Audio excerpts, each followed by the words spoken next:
Hey there, thanks so much for tuning in to today's episode of The Deliberate Zoomer, hosted by myself, Silas Maynor, and my good friend, Michael Simonton. We hope you enjoyed today's episode. Who?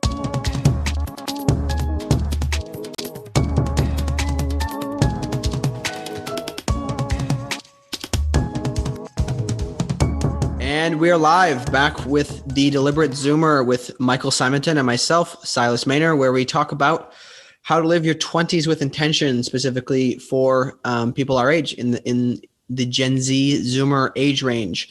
By the way, I've never said this before on the show, but I think we are the greatest generation. Hoorah. I mean, the next generation is apparently called Alpha. Like, what the fuck? I don't know. That sounds pretty crazy. But anyways, today we are continuing our discussion about Jordan Peterson's 12 rules for life. Today we're talking about rule 3, make friends with people who want the best for you. This is very similar to one of the previous episodes we shot about choose who you surround yourself with. But I think that there's a couple things that we can maybe unroll a little bit or get a little bit more variety in what we discussed last time. I'll hand it over to you, Mike, to start it off with kind of your initial thoughts here. Absolutely. So my initial thoughts are pretty much this, it's make friends with people who want the best for you. And that's very specific than just, have good friends. It's people who want the best for you, people who want you to succeed. And the reason behind this is we don't rise. A lot of us have this naivety where we like to believe that, we can help our friends, we can help elevate them. But the fact of the matter is if you throw one delinquent in with 5 other good kids, the delinquent's not going to become a good person, a good kid. The delinquency is going to spread. And it's the same thing with this. So you want to make friends with people who want the best for you, because those are going to be the ones pushing you to succeed. Those are going to be the ones who are truly guiding and helping you and building you up. So it's not even, and that's why I like to differentiate right there, because it's not even have good friends, as in good people who are friends. Because I can have good people who are friends. I'm sure they're nice, they're friendly. But that doesn't mean they want the best for me, and that doesn't mean they're going to help, motivate me, push me to succeed. One thing that I like to think about here too is, if you're the smartest person in the room, you're in the wrong room. It's the same thing. If you're the most well-behaved person in the room, you're probably in the wrong room too. If you're the most anything in that room, you're probably in the wrong room, because you want to be around people who are better than you, who are doing better than you, and who are going to take that in turn and try to help you succeed. I was listening to this podcast recently. This guy was talking about growing up and having his friends and stuff like that. And he talks about this lesson that his dad told him, and it was either change your friends or change your friends. So it's either if your friends, if you can help them to change to be better, better people, whatever, then change them that way. If they can't, then change your friends. And I know it slightly contradicts there. I think, it always helps to have that one person you're trying to help better. But I think for the most part, the vast majority of our influences in our circles should come from people who are better than us. Yeah, and I would say that, I think that the point that he makes when he's saying change your friends or change your friends is that one of essentially there is really no option. The ability to change many people around you without being affected by them is pretty much impossible. So you should probably, get new friends. And I think that, it's super easy on this one to make it sound easy, but this is not this is probably the hardest thing that people are going to face with trying to get to that next level in their life and their career and happiness and everything. Is you can't choose the family and the life you're born into. You can't choose that. But even if you're in a terrible situation, or you have bad parents or bad family or whatever the situation is, you can get out of that. And I think nowadays, even more than ever, you have the ability to do so. So some things, I guess, what I want to maybe bring up is we have this thing called the internet, which is amazing, which is the whole part of all of us listening to this podcast, all the people, this audience. This is what we have at our disposal. This is one of the amazing tools that can help us to level up and to get out of bad situations and to become better people. So let's put up a hypothetical. If you're in a really terrible situation, you grew up in a really rough family and neighborhood or whatever, and there's really nobody within your circle of influence that you can kind of latch onto to try to help pull you out of it, you can find those people that can help you and can help you, that you can surround yourself with through the internet, right? There's countless communities of people who are wanting the same thing that you want. So once you've identified what you want, you can go find those people. Obviously I would say that an example of this that's very prevalent for both Mike and I is Praxis, right?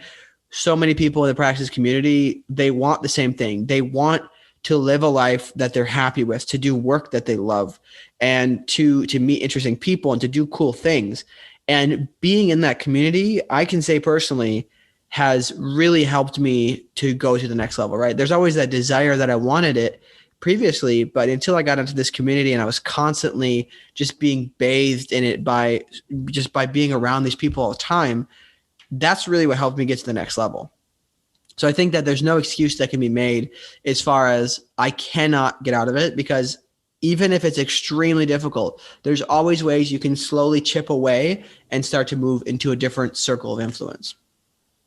Absolutely. And it's difficult, especially, like if you have good friends and they're not the best influences and trying to figure out how to navigate those, that's always difficult. But one question you should really ask yourself, I'd say, is, if you're considering changing your friends and who makes the cut, if you will, you should probably, a way to go about this would be to consider the relationship and realize and think about it. Is this a relationship that you would recommend to a brother, a sister, a mother, another friend? And if it isn't, then probably they're not a good influence for you either. I could think of a few people. I mean, the people that I like keep consistently in my life are only people that I would ever recommend to other people, because they're good people and they're ones they're good friends. It's a good circle. But to your point, you have the internet, you have these resources, go after it. And, if you don't have a community like Praxis, I think a good place to start is always podcasts. Or, because at least if you're not surrounded by them physically and you can't ask them questions, you can hear what they're saying, and that'll help you too. Another thing, you mentioned Praxis, and I'm going to mention this group. If you're a man, if you're older, if you're whatever, and you're looking to be better and up your game in that sense, or in any sense, there's the Order of Man. You could check it out. They have a great podcast. Ryan Mickler leads it. It's fantastic. But also he has a community of, I think it's around, last I checked, I think it was around a couple hundred, like maybe 600 to 900 people. These are all men who are trying to get after it every single day. And ladies, I'm sorry, I don't listen to a bunch of podcasts for ladies. Couldn't recommend you any. But if you're a man, you're looking for something like that, I'd check out that community too, because Praxis it's not accessible for everyone. I mean, obviously we went through the program, so we have that community, but there's an upfront cost and you have to go through the program. I mean, if you're not looking to do that, you can find those communities elsewhere. And I can probably, yeah. I think that, it's important to remember, like, I guess I'm starting, because as a bit of a background, like, I didn't grow up with the internet, so I'm a different type of Gen Z. I'm more leaning towards the millennial side of things. But like, what I'm starting to realize with the power of the internet, if people who are listening haven't figured this out already, is that, like, you can find people of any sort, even if it's not a community. Like, you can go on LinkedIn and search whatever you're interested in. If it's specifically entrepreneurship for females, like, there's actually a page I do follow called The Female Lead, I think it's called, on LinkedIn. I don't know if that's actually the name of it, but there's something like that. And you can go connect with the people who follow that, connect with them and say, hey, listen, this is my situation. I'm trying to grow. Like, I'm trying to level up. 9 times out of 10, the people who follow that kind of stuff and who go to those places, they're going to be willing to have a conversation with you. They'll have a Zoom meeting with you. If you're in the same city, they'll grab a coffee with you, right? You just got to reach out and be willing to do this.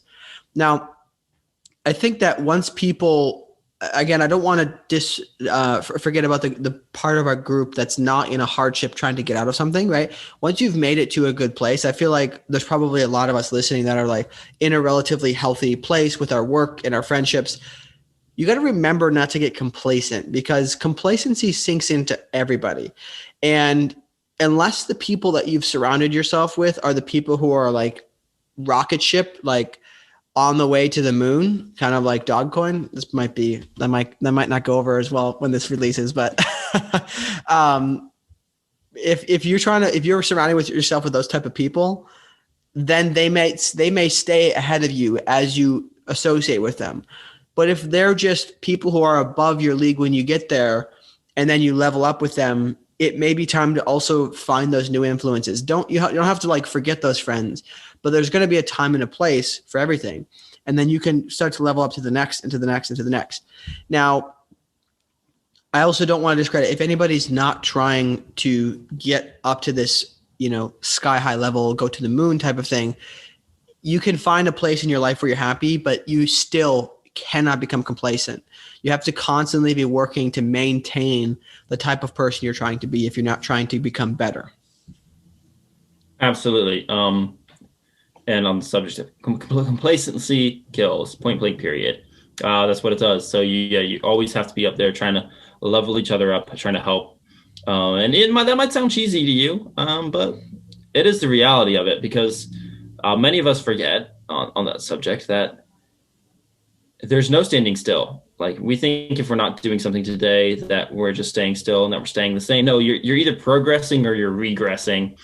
So you have to be on top of that every single day, and you want to make sure you don't grow complacent in any factor of life. Yeah, and I think that complacency is very difficult. You have to be very careful to not fall into it. And again, through all the things we've talked about in the previous episodes and what we'll talk about in the rest of these chapters really goes into ways that you can do that.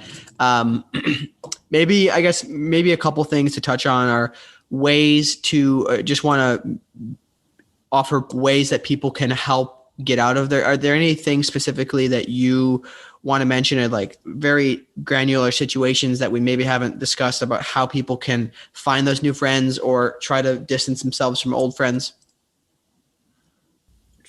Find those new friends. And when it comes to finding new friends, my best tactic or my best advice is to find people who are interested in the same things you are. So if you're looking for new friends, what's a hobby that you have? Do you like going on hikes? Do you like mountain biking? Do you like jujitsu? Do you like CrossFit? Do you like volleyball? In which case, start there. Start with something you're interested in, because that common interest, that common ground will help you build a friendship around that. And then, and in doing so, you'll introduce yourself to a vast pool of people, and they'll be different than you. Some will be good, some will be bad, but you'll have the opportunity by pursuing and by, surrounding this, by getting here, by following an interest, you'll have the opportunity to really, determine which ones have the best influence, who are the best people to be your friends. And then you can build off of there. I definitely, suggest that. Like for me, CrossFit was a huge one, and I was looking for new friends a while back, and I started doing when I started CrossFit, I was around a great community of really healthy people who were all hungry, all getting after it every single day, and all about that. They were fantastic friends, and it's a great community. And by getting plugged in through something I was interested in, I was able to build and develop those relationships with these individuals. So I'd say that when it comes to distancing yourself, stop showing up. Like, as bad as it sounds, that's pretty much all it takes for most situations, is to just stop showing up. Like, they're like, oh, hey, we're going to do this. You want to come? Or for instance, to give an anecdotal story here, I was playing a decent amount of Call of Duty throughout this whole quarantine thing. And I got in touch with some old buddies, and we had a group chat going, and we used to play, but they were just energy vampires. Like legit. There's nothing but like negativity, complaining about everything, just always bitter and angry about something. And I just removed myself from the group chat. And they were both initially like, what the hell, dude? Like, they're mad. And then that's it. That was the last of it. I mean, sure, if I see these people in person, we'll be great. We'll be friends. They're cool in person, but those aren't the type of people that I wanted to hear from daily, that I wanted to have tons of text threads with, because it was negative. It was tearing me down. It was like tearing at my energies. And so you just remove yourself from that situation. And that's pretty. And I think that I've had a similar situation. What I've done, like if you have friends that maybe they were your crew and you can't leave them in the dust. Like I'm in a group chat with some friends that I distance myself from to some extent. and I just turn the notifications off, right? I'll jump in and see what's going on occasionally. I'll save the memes and I'll drop in a meme occasionally because we got quality memes. But point is, like, I had to at some point make that distance, make that disconnect, and kind of mentally unconnect from them, right? And it's okay, like, we're still friends, but it's only on the level that really needs to be. We don't have to. I don't have to know everything about their lives and everything like that. If they want to come to me, I will always talk to them. So I think that's important. I guess just maybe to close here, what an exercise I'd recommend is to look at your life, like look who you spend the most time with, correlate it again with your goals and what's important to you, and ask yourself, are these people helping me get towards those things that are important to me? Are they fulfilling me in this way? And then objectively, I say, okay, what are they actually doing? Like, what is this friend specifically? What is their main character trait that's really pouring onto me and making me absorb some of it? And then from there, you make the decision on how you want to proceed. Because again, this is about you taking ownership of your own life, not about us telling you what to do. Absolutely. Love it, Silas. It's a great note to end it on. Awesome. Well, everybody, thanks again for joining us. We really appreciate you taking the time and being part of the community. Please feel free to reach out with any questions or topics you'd like us to discuss on in the future. And again, like, subscribe, do all the things that they do on the internet. And again, I think it's really important, if you have heard a certain episode in the past that you thought a friend really could benefit from, please send it to them, as we want to try to help everybody to become better people. So we will see you next time on The Deliberate Zoomer.